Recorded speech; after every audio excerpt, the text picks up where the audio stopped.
Bismillah ar-Rahman ar-Rahim, and welcome to another video on Zakat. And in this case, how do debts affect Zakat? A very important question. I think everyone wants to know about this. So before we talk about debts and Zakat, we've got to understand there are different types of debts. Sometimes you owe to a person, individual. Sometimes you owe the money to a corporation, organization, such as a bank. So when we look at debts, we've got to look at them in different ways. So first of all, if you owe a mortgage or a long-term payment, such as a financial agreement for a car, for example, these debts do not affect the zakat, meaning we don't make any deductions or any kind of consideration is given to this, except for the monthly payment in your zakat month. When you come to pay zakat, that monthly will be deducted, as we'll see in some examples. So for today and this video, you're going to pay a bit more attention, inshallah ta'ala. The second type of debt is when you owe an individual or maybe a family or something, but it's owed to a person, and you borrow money all the time of family, friends, colleagues. It might be £1,000, might be £5,000. Sometimes it's large amounts. You want to purchase a house or you want to do something.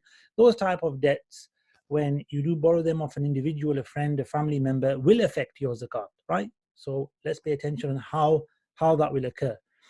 How that will occur is simply you take all your zakatable assets, savings, cash, whatever you have, any gold and silver, and you get that amount, your zakatable assets, and you deduct your debts. If you owe somebody £1,000, you minus 1,000. If you owe somebody £2,000, you minus 2,000. Let's go through some examples and see how that works. So let's say you add everything together and what you have as zakatable assets is £13,500. You owe your sister, in this example, £1,500, 1,500. So what do we do? It's simple and straightforward.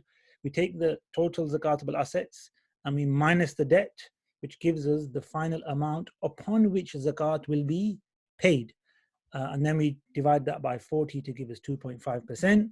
So the zakat of somebody who's got £12,000 zakatable wealth, so 13,500 in assets, minus the debt of 1,500, £12,000 in terms of zakatable wealth at the end of the day, and 2.5% of that is £300.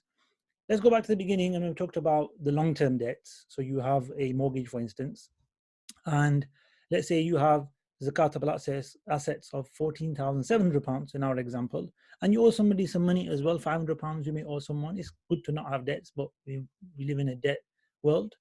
And you also have a mortgage payment, and your monthly mortgage payment is £660, right? Something like that. So what do? This one payment, not your whole mortgage, which may be £100,000 or £110,000 or £80,000, we leave that to one side. We don't take that into regard.